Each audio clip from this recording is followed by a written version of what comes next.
The Old Testament reading is Exodus, chapter 3, beginning with the first verse. Moses was keeping the flock of his father-in-law Jethro, the priest of Midian. He led his flock beyond the wilderness and came to Horeb, the mountain of God. There the angel of the Lord appeared to him in a flame of fire out of a bush. He looked, and the bush was blazing, yet it was not consumed. Then Moses said, I must look aside and look at this great sight and see why the bush is not burned up. When the Lord saw that he had turned aside to see, God called to him out of the bush, Moses, Moses. And he said, Here I am. Then he said, Come no closer. Remove the sandals from your feet, for the place on which you are standing is holy ground. He said further, I am the God of your father, the God of Abraham, the God of Isaac, and the God of Jacob. And Moses hid his face, for he was afraid to look at God. Then the Lord said, I have observed the misery of my people who are in Egypt. I have heard their cry on account of their taskmasters. Indeed, I know their sufferings, and have come down to deliver them from the Egyptians, and to bring them up out of a land to a good and broad land, a land flowing with milk and honey. So come, I will send you to Pharaoh to bring my people, the Israelites, out of Egypt. But Moses said to God, Who am I that I should go to Pharaoh and bring the Israelites out of Egypt? He said, I will be with you, and this shall be the sign for you. When you have brought the people out of Egypt, you shall worship God on this mountain. But Moses said to God, If I come to the Israelites and say to them, The God of your ancestors has sent me to you, and they ask me, What is his name? What shall I say to them? God said to Moses, I am who I am. He said further, Thus you shall say to the Israelites, I am has sent me to you. This is my name forever, and this my title for all generations. This is the word of God for the people of God.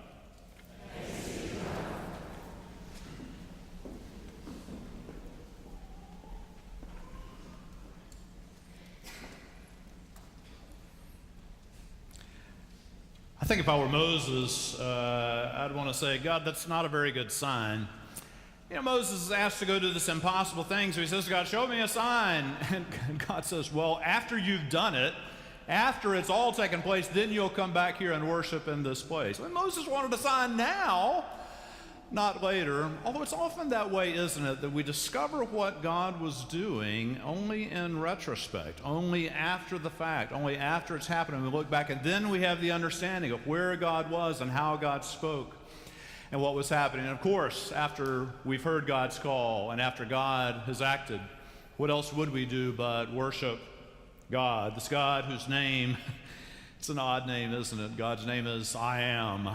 I Am. And Hebrew is fascinating. If you look at the original Hebrew for that name, it's a verb, not a noun. So that means that God's not this static thing, but God's a verb. God acts, God moves, God speaks. And that verb is of the causative form in Hebrew. I know you wanted this Hebrew grammar lesson today. Here we go. It's the causative form. God is the God who acts by causing things to happen. Then it also has something of the future tense in it. God is not just the God who is today, but the God who will be. The God who will be. The God who will act. The God who will always be there. A couple weeks ago, I was rifling through some files looking for something, and I accidentally stumbled upon something I had not laid eyes on. I'm surprised that I still own it. My first ever seminary paper. And it was on this Exodus chapter 3 passage. And I thought, I've already done the work on this passage. I'll find my sermon in this paper. This was an illusion. It was a 30-page, single-spaced, typed paper. I attempted to read it, but I kept drowsing, getting drowsy, falling asleep. How the professor made it to the end of it, I don't really know. It was 30 pages. I must have studied my head off of this thing, trying to make a good first impression. At Divinity School, it was crammed full of obscure material that I had cobbled together. Speculation about what kind of bush was it that Moses saw, where was he geographically, how did the story come down to us, and I even in this paper spoke about the meaning of Hebrew words, even though at that point I had not personally studied Hebrew. It was gutsy. I got generally positive remarks from the professor, who seems to have read every page, because there was a comment on every page. About every third page, he wrote the word unclear. Unclear. You've probably heard me preach sometimes and you've thought, unclear. Of course, we're talking about God, so sometimes it is unclear, is it not? At the end of the paper, the professor wrote this: you just get going good and then you stop. Well, it was 30 pages already. So, I got an okay grade on it. The most significant passage in it, though, is the one long block quote that I included. It was the only one in the entire paper. It's on page 27 of the paper.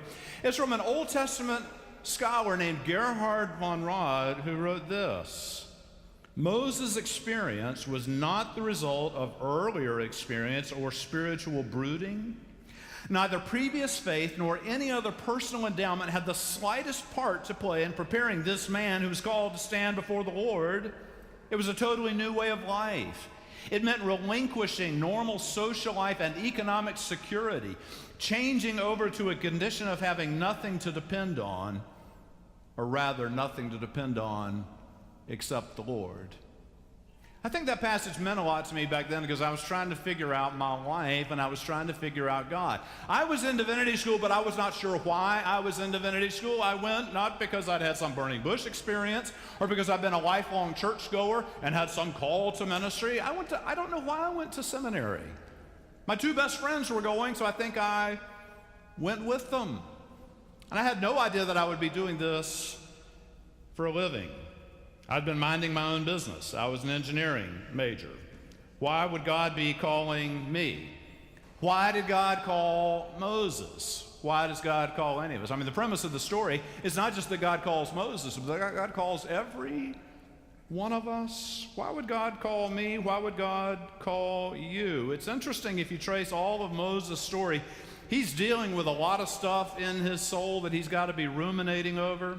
He has that odd family background, all kinds of dysfunction and craziness. He was reared in someone else's home, and then he had a huge mistake one day. He'd killed a man. He had that, and he'd had to take it on the lam to flee to another country, and here he is. He's tending sheep in the middle of the night. He's just got a lot of stuff going on deep in his soul. This is why we encourage you to study this emotionally healthy spirituality stuff, is to go deep, go down Moses, go down deep in your soul and see what's in there. Dare to look at it. If we can wrestle with what is going on deep inside us, there we may begin to hear what God is calling us to do. It's not going to happen up on the surface somewhere. Only when we go down deep and explore our wounds, our confusions, our brokenness. I was doing some of that first year in seminary. God says to Moses, I've seen the misery of my people. I've heard their cry, and I've come down to deliver them. This hearing God's call requires us not just to dig deep into ourselves, but also to hear the cry of God's people. There is injustice all over the world and in our country and in our own community. There are people who are hurting. There are people who are hungry. And it is only when we don't turn a deaf ear and stick with our diversions, but when we hear the cry of God's people, that is part of God calling out to us. Frederick Buechner said that God calls us to the place where your deep gladness meets the world's great hunger, and we're good at pursuing our own deep gladness. I want to be glad, I want to be happy, but Buechner says, find that place where your happiness intersects with the great cry of the world. Can we find such a place? If we do, then we discover the true joy of living out our calling. How do we hear what God is calling us? My hearing God's call to what I'm doing now took a very long period of time. I kind of backed into it inadvertently. When I was in college, I had a dream one night. Well, it's just a dream. You can't bank much on just a dream. You have crazy dreams, don't you?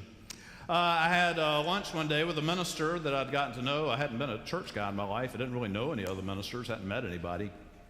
And this guy, for some reason, took me to lunch, and we're just talking about whatever. And in the middle of lunch, he said, have you ever thought about going into the ministry? I turned around to see to whom he was speaking over my shoulder, and I said, this has never crossed my mind. And I didn't think about it for quite a long time. Actually, where I think God's call began to come is that I did the very odd thing for me, is that I joined a small Bible study group.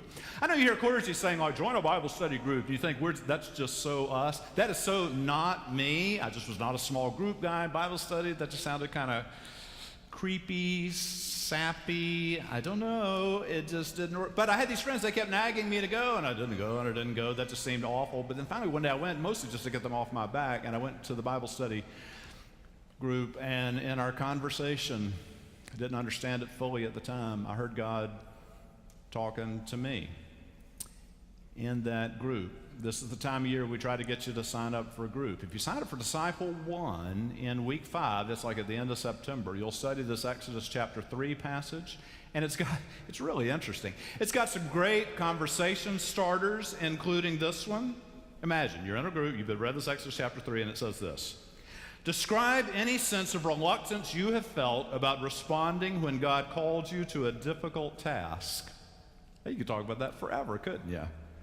Describe any sense of reluctance. I have all kinds of sense of reluctance, right? That you have felt about responding when God has called you to a difficult task. I mean, one of the boo-boos we make in the church is we say, God calls you to easy things. Do something easy. God calls us to hard things. God calls us to difficult things. Moses has to rescue a whole people out of Egypt under the claws of the Pharaoh. That can't be easy to get done, but it's not about us and what we can do. It's about the power of God if we make ourselves available to God. If you take Disciple 2 in week 10, you come upon this Exodus chapter 3 passage again, and I don't know who wrote this stuff, very cleverly, they document the way in the Bible everybody that God calls is reluctant. God comes to Jeremiah, and Jeremiah says, I'm too young. And God comes to Isaiah, and Isaiah says, I'm not holy enough. And God comes to Jonah, and Jonah says, it'll never work. God comes to Mary, and Mary says, I've never been with a man. God comes to Moses and he says, I can't speak. I can't speak. We have our reluctances, and they're understandable. Some are external. I talk to you sometimes about doing something, and some of you say to me, boy, you just can't imagine what my schedule is like. It's just so busy. It's so daunting. I don't really have time for that. I talked to one guy recently. He blamed my schedule. He said, you guys schedule things when I don't want to do what you're asking me to do. Well, that's great. It's my fault. And we talked further, and he narrated to me this great European vacation that he'd had a couple months ago. So I thought, now he's got the creativity to figure out how to travel around Europe, but yet here in Charlotte, he can't figure out any way to serve God. It's interesting. We have our own inner reluctances too, though, don't we? We say, I'm not able. We say, I'm just a spiritual toddler. We say, I want to do something. I'd want to do it well, but I'm not sure that I would be any good at that. I think of the Sarah McLachlan song where she sings, I fear I have nothing to give and so much to lose. Maybe you feel like that. I have nothing to give and so much to lose. But you see, what God is looking for isn't great ability. God's looking for our availability. Are you available to God? God can do it. God's strong enough to get it done if we're just available. If we let God use us. If we hear the cry, that's great timing there. Thank you for the cry. If we hear the cry, we practiced this on Thursday this week. If we hear the cry of God's children and we make ourselves available to God and have just a little bit of courage and take a little risk or two instead of always forever playing it safe and forever procrastinate, if we just can find a way to say yes to God, some amazing things can happen. I'll close with this. I kept thinking about that bush that burned but was not consumed. I don't know what that's about. But I think about things like this. The founder of Methodism, John Wesley, when he was 5 years old, the house where he and his family lived caught on fire. And they had so many children then that once everybody rushed out, they counted heads. 1, 2, 3, 4, 5, 6, 7, 8, 10. And they counted, and they're short one. They looked around and go, it's Jackie, he's still in the house, 5 years old. And they looked up, and he was on the upper floor, and flames were engulfing the house. And his mother, Susanna, fell to her knees and commended her child's soul to God. But then somebody got on somebody else's shoulders and managed to fish him out of the house. Then she prayed again and said, this child who was plucked from the burning, who was not consumed, must be here for some purpose. To serve God. Every one of you, you're a lucky dog that you're here. You had some close call somewhere. Something could have happened to you. But you're here. You're lucky that you're here. And God's put you here for a reason. God's put you here for a purpose. My sermon last week said that there's hope, that cries are going up. Someone's praying, Lord, and God is already preparing the answer to that prayer. God acts this way, and you are being called to be the answer to someone's prayer. We as a church are being called to be the answer to someone's prayer. Churches have their own reluctances to do what God's calling them to do, right? They say, well, it doesn't work in the budget, or it might mess up the building, or, oh, we're already doing so many things. But God is calling. God is asking us to do something. We have to hear what that is, and then we have to say, yes, Lord, please use me, send me. I'm not able, but it's not about my ability. It's about your call. It's about the power of God. That scholar Von Rod really had it right. It's not the product of previous experience that we've had or any spiritual brooding. God just suddenly comes to us when we're minding our business, and he just calls us and says, yes, you. Do you hear my people's cry? I want you to find that place. Act on my behalf. Serve. God be glorified. The God who is the great I am. The God who always will be with us. Thanks be to God.